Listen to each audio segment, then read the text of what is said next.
We are go for liftoff in T minus 30. Hit the record button.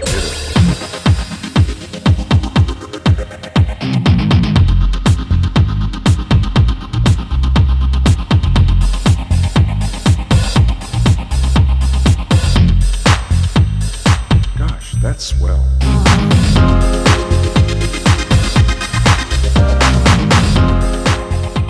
It's a Rose Blog Talk Radio.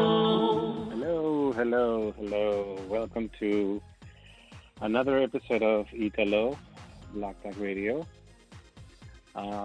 This is your host, Italo, by the way. And today, we're having first-time caller in my show today, Leo Udevich. Is that how you say it? Sorry, Leo. I have to. It's all right. Apologize if I murder your name. No, that's quite all right. A lot of people do. Some people don't even attempt.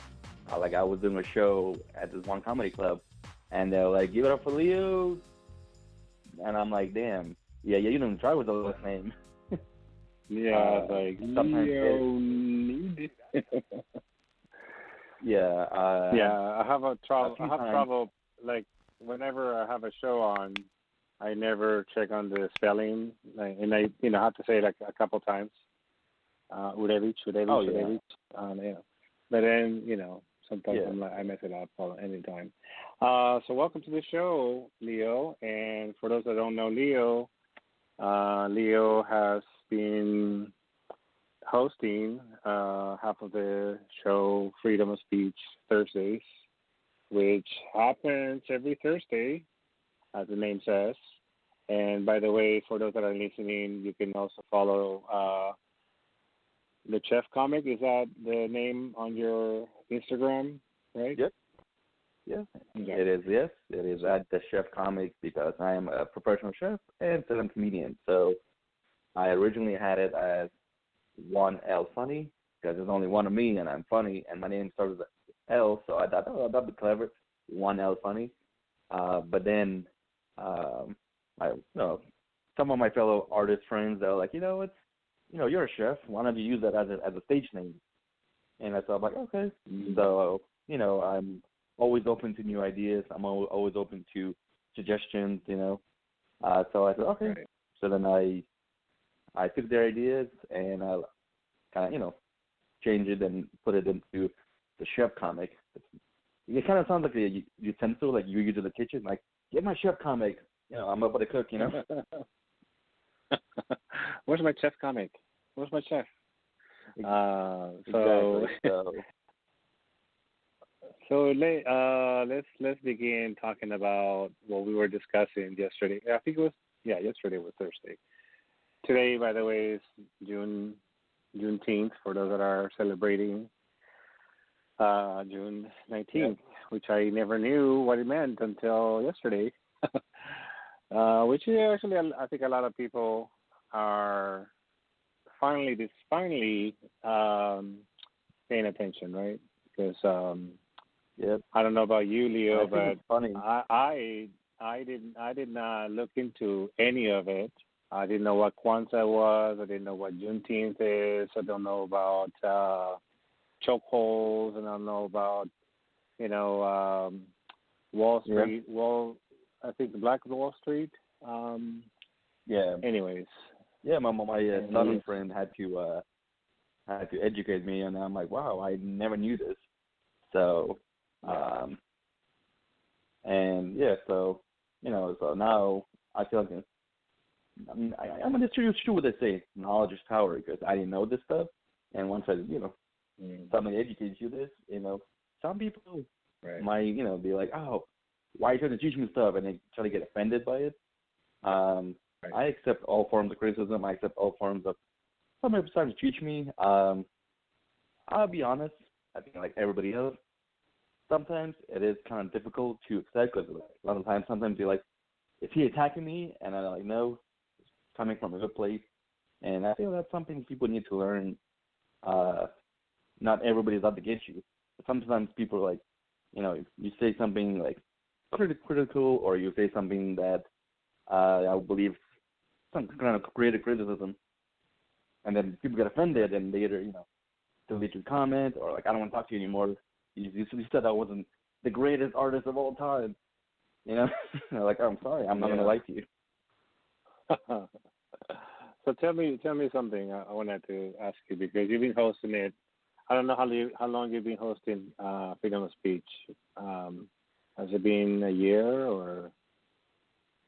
I believe it has been.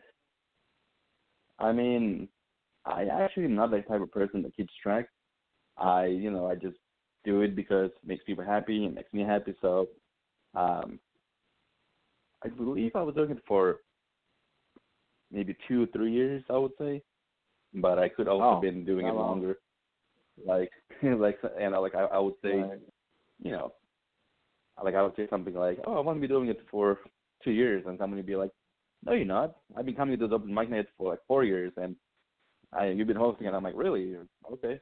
So I'm not that good. Like I said, I don't really keep track. But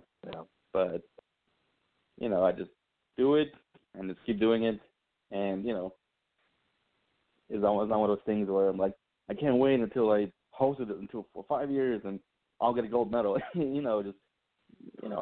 why I was like, there's no medal. You just go it and, there's no medal. Yeah. The question of the night, because I have a question since I hosted a mic before, or 2 mics. And I'm not bragging, I'm just saying I hosted them, right? What's the most difficult part of hosting an open mic? Honestly, I feel like any host will tell you that the most difficult thing is as you probably agree, the most difficult part of hosting an open mic night is pronouncing people's name correctly. That is the most difficult part because I also butchered a lot of names. I've also made a lot of people mad, unintentionally, of course. So yeah, I think that's definitely the most difficult part. So whenever I see somebody just put in a name like on the list, and it's literally something simple, I'm like, oh, thank God! Like it's something like Nate O'Brien. I'm like, yeah, okay, how could you mess that up? A lot of times people write something long, like first, middle, and last name, or they would write their first, middle, last name, and the stage name. So you're like, which one do you want me to call up? All 4? Right. And you want to be respectful, so you want to get everybody's name correctly. Right. But yeah, that's why I feel like whenever I go up and I go to open mic nights, I make it simple for the host because I'm a host too, so I try to treat people the way I want to be treated. I just said my last name is kind of hard to pronounce, so whenever I go to open mic nights, I would just write Leo. That's easy to remember. Yeah, simplify it. So. But right. funny enough. Yeah. I find. I think to answer my own question, I think the hardest part of it for me to realize when I started hosting, right? I had to have it. I used to be very scripted.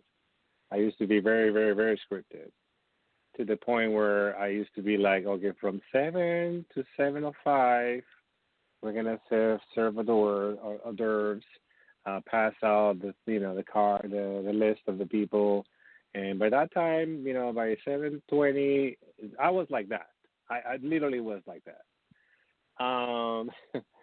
So I think what that taught me was how chaotic it is when you have no control, right? You don't have any control over it. Yeah. And you have to just embrace it. Like, oh my God, this is the worst open mic in your mind, right? Because, man, it's 7:55 and they haven't even, showed up. But I mean, believe me, I've been to some really terrible open mic nights as well. Yeah, I have too, and I hosted some too. And not only that, but you basically have to be on the front row, right? And some comedians, and I'm not naming any names, but some comedians out there, dude, where do you get that fucking material? No, dude. Like, oh, you're offending people now. Oh, you're doing a racist thing, or your religion, and then you're doing politics, and fuck. So, anyways, point is that at the end of the 2 years, I embraced it because that's part of being creative. This is chaos. This is chaos, but it's at the same time, it can be wonderful. Like one of those two moments in the open mic where you're like, wow, that is wonderful right there, right? And so, but then 80% of the time it's not great. So, yeah. I don't know. And honestly, I feel like open mic nights is kind of like going to the gym. It's like you're there to work on your craft.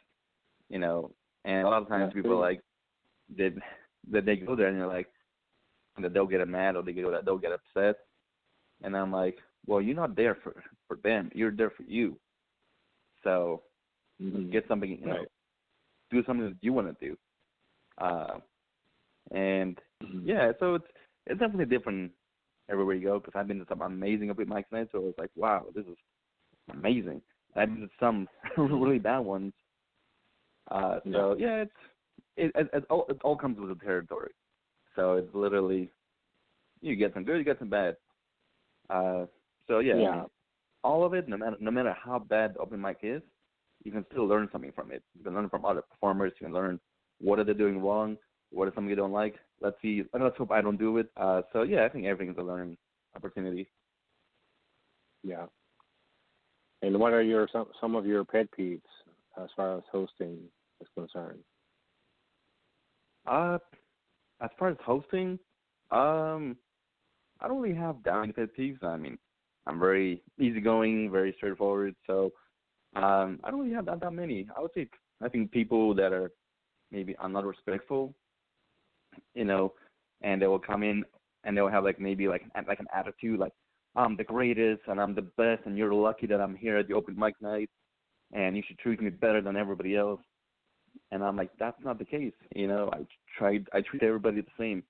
We all came here together. We're all sign up on the same sign-up sheet. Nobody's better than anybody. And I'm sure some people are more skilled than other people. That's a different story. Mm-hmm. But, I feel like we're all here, to do one thing. So I get a lot of that, I would say, not prima donnas, but, they're like, well, you should give me more time because, I've been on HBO or something like that. And I'm like, that's great. But, that wouldn't be for the other people that haven't been. So, I think, people that want special treatment, and I try to accommodate everybody. I try to, reason with everybody. I'm not just like, no. Because I hate when people just say no without no explanation. I try to reason with people.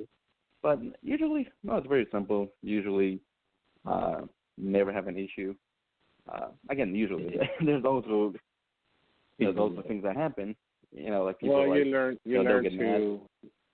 you learn to roll with the punches, right? Oh yeah, absolutely. You do it. And sometimes they would have an issue on their side. Like for example, if it's a musician, they bring a track. Oh, play this in the background, and I'm like, great. But sometimes they want to give it. Like I said, it could be a corrupt file. Maybe their phone's not connecting or something like that, and they'll get mad. It's like, damn, screw your open mic night. And I'm like, well, I apologize, but it's not our issue that you got the corrupt file or your phone's not connecting, or it could be multiple different things. But yeah, it's never my fault. It's always your fault. That's people's philosophy, I guess, in a way. Is I think every performer has to step in the hosting shoes because I think, I don't know, in my opinion, it makes you a better artist. It makes you more compassionate, I guess, more sensitive, and sometimes more aggressive because sometimes you have to speak up. You have to say, like, time is up, dude. sometimes you gotta kick them out, and sometimes you have to be soft, and sometimes you have to be quiet. I don't know. It's Yeah. up and down, and yeah. I was honestly respectful even before I started hosting, because that was my philosophy. I always try to treat people the way I want to be treated. But even before, a long time before I started hosting, I would still try to, in a way, be respectful. I mean, within reason. But I would never be anything that things that I would say I don't like now as a host. I try to not do that as a performer even before I was hosting. I don't know where I was going with that. I don't know. I'll I'll think about it later when I'm editing this. Sometimes it's funny that you said that because I wasn't paying attention. And that's another thing, right? You have to you have to listen to understand and not listen to respond. But I was totally listening to respond. Yeah. I was not there. I was just thinking of the next thing. I was thinking of Karen. Karen came into my head, so I was like, "Oh yeah, we're gonna talk about Karen." Oh yeah, yeah. I mean, just another quick thing. I've literally had. I think I would say a pet peeve I would have performing, and I would see certain hosts with all the do is they'll just take your last joke and just use it. So I would just say something like, "Oh, that's good night. I like super snacks. Good afternoon or good evening," something like that. And the host would be like, "They steal your snacks. Yeah, steal your thunder. Steal your thunder." I mean, not without stealing thunder, but yeah. So, but anyway, that's a minor here. But sometimes that's actually a funnier, because it makes your piece funnier because of that. You know what I mean? So that, I don't know if you recall the one piece that I did about me trying to hold my urine for so long doing Uber, right? Once I finished, I basically peed on myself on the gas station in Long Beach. You have to be there, and I don't have time to explain it to people. But Hannah came up. She's hosting, right? And she came and told her story about how she couldn't control not only what she talking about urine, she was talking about shedding. She was holding. Yeah, she was trying to hold her. Her feces in. And I thought, I did not think she was going to be funny, and she was hilarious. I was laughing so hard. I was like, "You just stole my idea," and ran with it. And it was great. I enjoyed it. It was funny. Yeah. Because it was. I've literally seen people come up to her, and I've literally seen people come up to her and be like, "Anybody who is so willing to talk about, people not her and just pooping themselves, anybody who can talk to that and about that, I want to be friends with you." So I've literally seen that happen. So, just be yourself, tell stories that are true to life, that are real, and you will attract real people. Yeah. I think that's the meaning in that. Right. Anyhow, but yeah, speaking of Karens, so we were talking about yesterday for the people that were not listening on the open mic, that now you guys are doing it on Instagram Live. So anyhow, at FOS Thursdays. Yeah, on Thursdays at 8 p.m. And then basically I was talking about the Karens of the world that just came out of the woods and started, they're being exposed basically, right, everywhere, in Instagram and TikTok, and so and then I was talking about it, and I'm like, I just realized my mom is a Karen. And I just thought I will leave it. I will leave it right there. I caught the video because I'm like, I'm still working on it because Yep. it's actually becoming, as I'm talking about it, it's becoming a bigger piece in my head. But I have to basically concise it, right? And that's comedian, which I'm not, but you are. And so, tell me what is your thoughts about Karen? Because there's a Karen in every family. I don't know if it's true, but in my case, Oh, it it's definitely very is. true. Okay. Yeah, and sometimes it's more than one. Sometimes, So I feel like every mother, it's okay. I don't want to insult anybody, but I think in a way, everybody's mother is kind of like a Karen in a way. But then again, I haven't met everybody's mother, but I feel like there's a little bit of Karen in everybody's mother. But I feel like there's also a very simple way. I figured it out. I feel like there's a very simple way to figure out if your female friend, girlfriend, wife, barista is a Karen. There's a very simple way to do it. I figured it out, and I'm gonna share it here live. So it's like I don't know, it's like a exclusive. It's like a world debut, I guess. World debut, the Leo technique. Okay.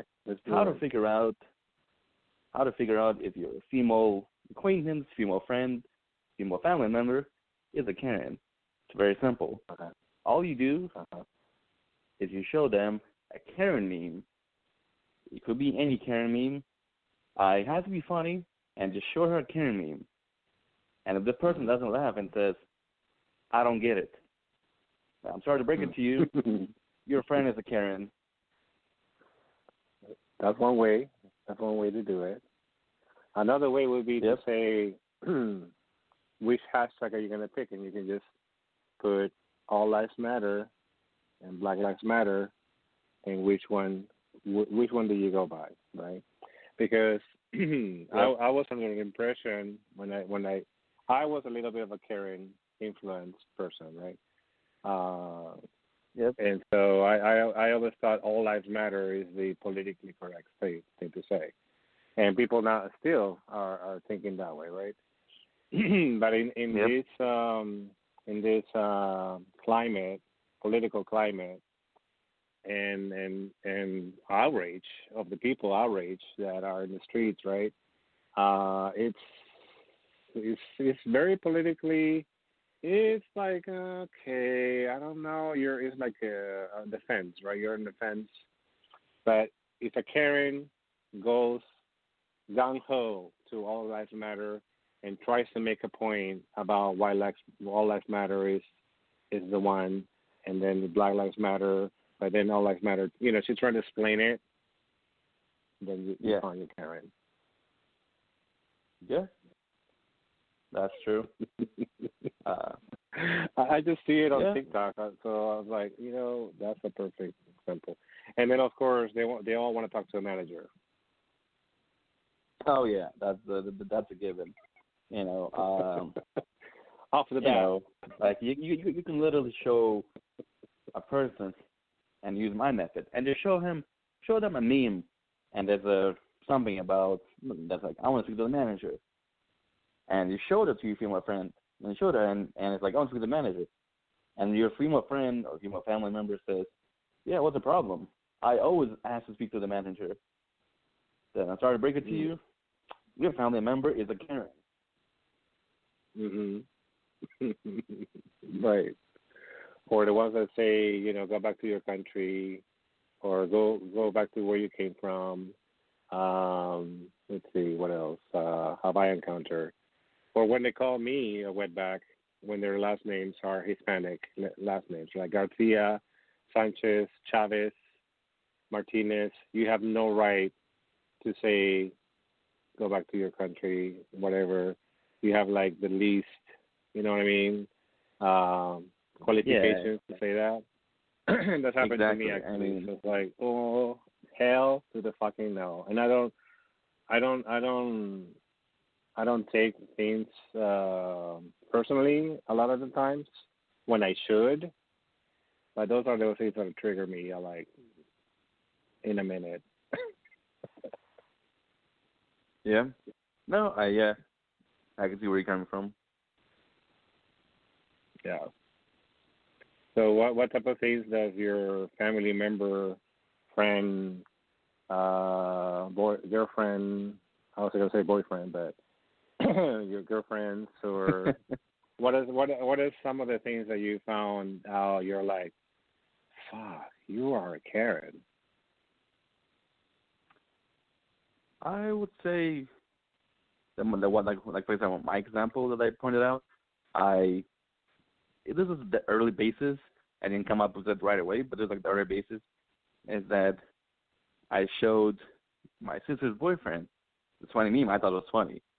So like, hey, look at this, and he started laughing, and my sister is like, oh, well, what are you guys laughing about?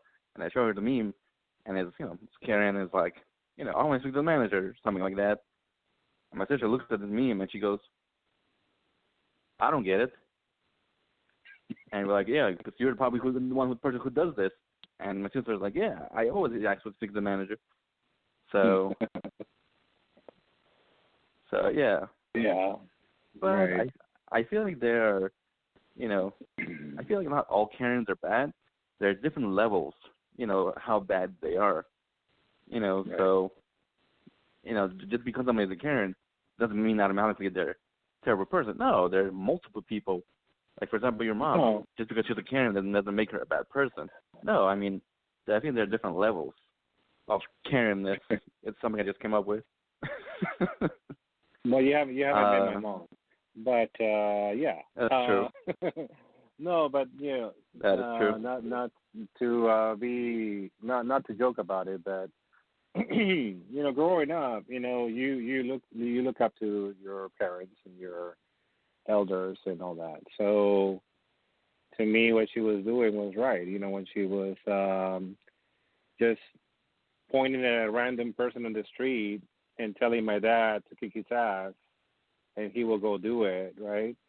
Stuff like that was just normal to me. I'm like, well, he must have harassed you, yeah, but it wasn't just one time. And she accused of another person that she was working for that he raped her, even though she had no recollection of it. And we went to the police station, and the police was like, "How do you know that he raped you?"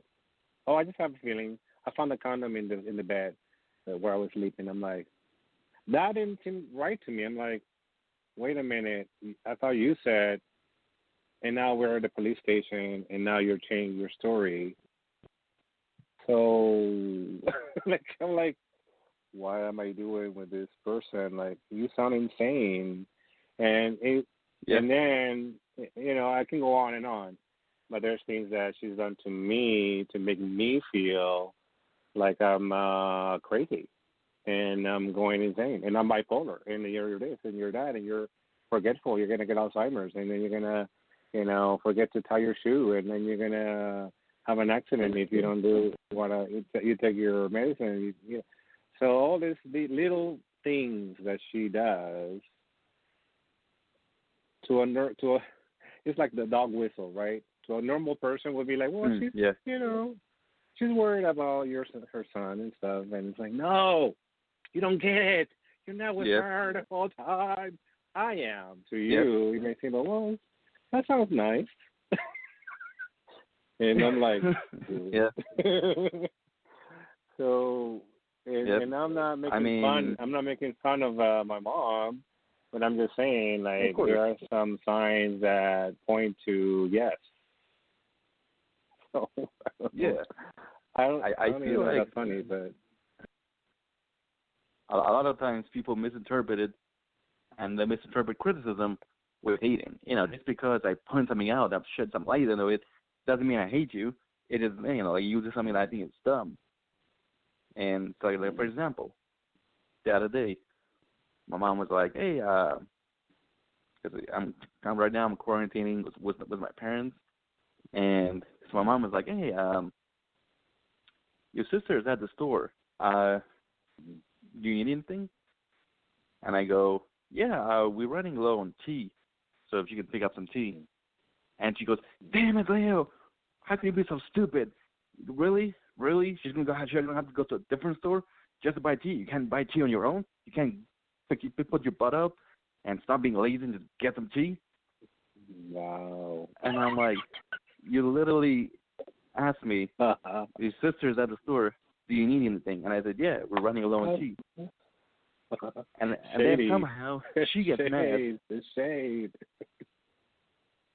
Somehow she gets mad Sorry that I I'm laughing, offended her. but it's the shady. That's shady right there. Yep. I mean, I literally Sorry. have millions of stories to tell. It's just, this happened the other day. But yeah, I have millions of stories, very similar. Whereas like, like I don't know, my mom, like for example, my mom would call me from the store, and she'd be like, "Hey, I'm over here at the store. Do you need anything?" And I'll go, "Yeah, we're out of cream." And she's like, "Leo, you're already fat. You don't need cream." So, and I'm like, "All right." Then I would usually say, "Then why ask me what we need? If anything I bring up that we need, you say you can get it yourself." Wow. So. Why do you think I mean, he does that? Like, what is the purpose of asking you? That doesn't make sense. I don't know. I feel like it's well, the way our family works. Right? A little bit, yeah. The way our family works is my mom was a dictator, and we have to do everything she says. She'll give us an illusion that we're picking something. Like she'll be like, "What do you guys want to eat for dinner today?" And we'll tell her, like, like, I don't know, we have a chicken in the freeze. Like, well, why don't we cook some chicken? "Damn it, let's stop being stupid. All right? No, we're not eating chicken today. Pick something else." And you know what? I'm gonna make fish. All right, I'm gonna make fish. And I'm like, "Why ask me then?" Oh wow. Have you tried reverse psychology with her? No, I really haven't. Like, I want fish, Mom. I want fish today. Yeah, that sounds like a good idea. You know what? You're gonna get chicken. Great, that's what I want. Again, I am not trying to insult anybody. I don't want people being like, "This guy's the sexist. This guy hates women." But I feel like all women, regardless of your wife, your mom, your sister, all women, allegedly, they want you to say what they're thinking, but out of your mouth. Oh yeah. So, like for example, I don't know, they want to go to get Taco Bell, but they won't say, "Hey, let's go get the Taco Bell," because that'll make life easier. They can make life easier. They can make it harder, So they'll say something like, "Where do you want to go?" So then you say, "Oh, I haven't had McDonald's in a long time. Let's get some McDonald's." And then they're like, "No, pick something else." And you're like, "Oh, okay, Burger King?" "No, what? No, I don't want Burger King. Pick something else." And I'm like, "Why did you just tell me right away? Hey, I'm gonna go to Taco Bell. Let's get some." But no, that'll be too easy. So maybe, I don't know. I'm not trying to speculate, but I think that's why with the woman right now, right? Yeah. And also, yeah, it's just I guess they pick on. Well, I'm not talking about mothers, but it can be a sister, it could be an auntie, it could be whatever, right? I think the parents, they choose one of their. If you have, I don't know if you have more than one siblings, or you have a sibling, or sister, you mentioned. So I think they sometimes they like to put them in. It's like chess, right?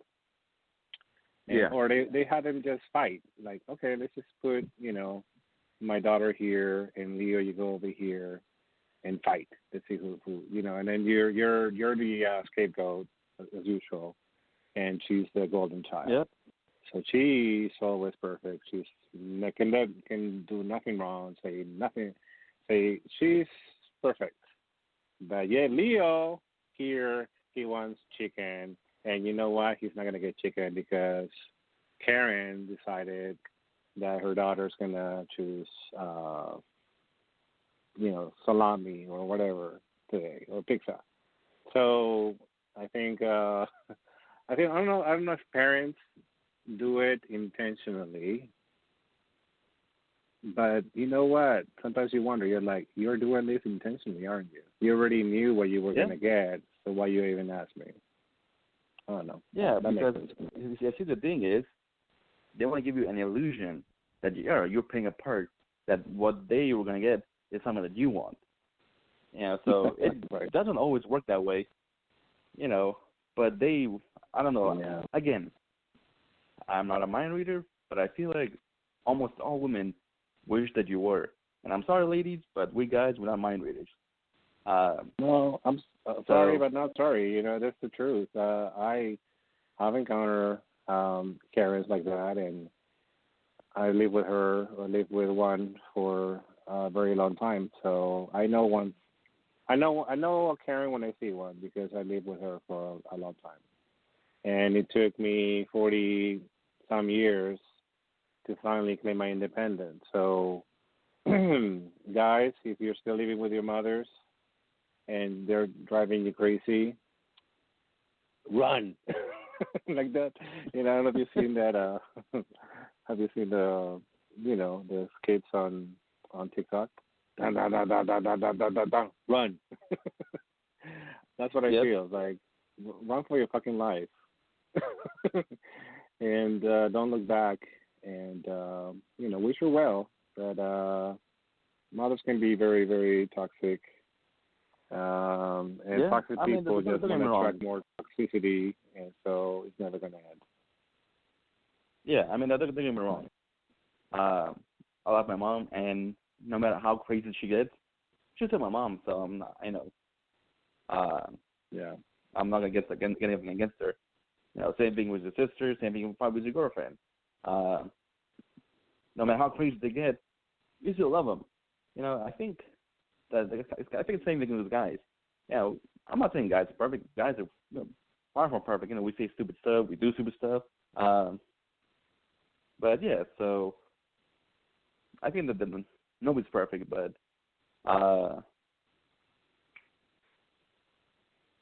yeah.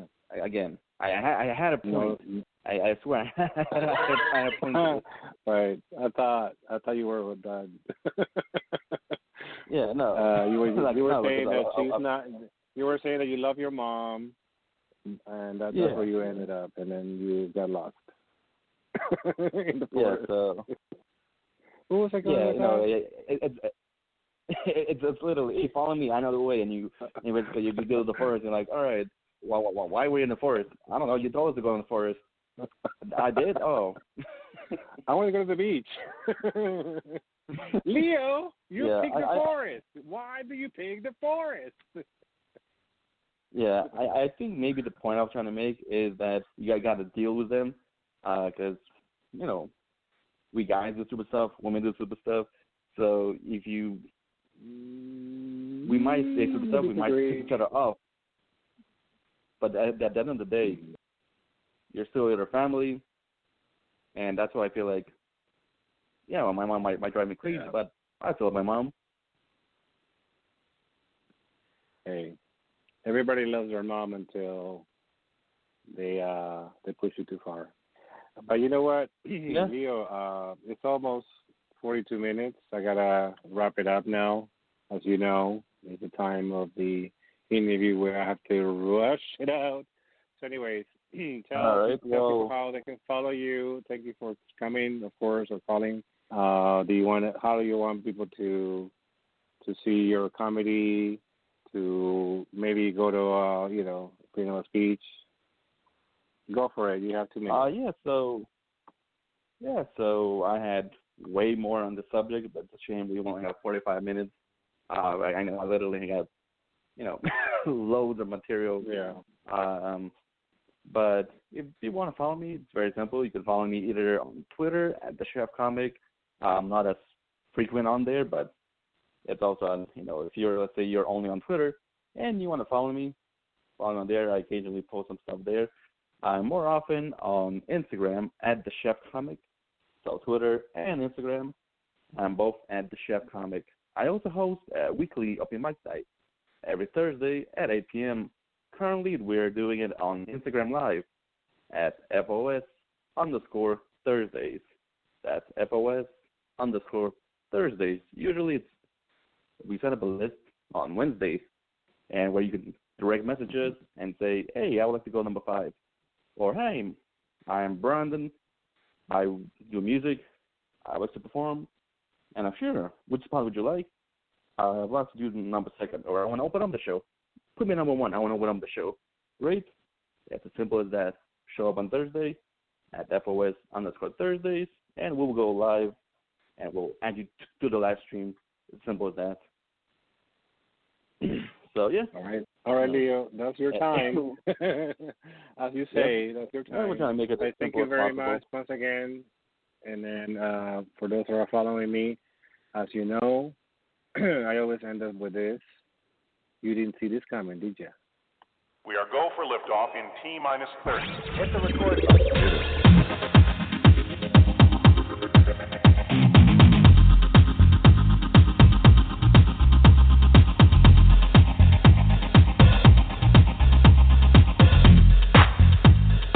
Gosh, that's swell.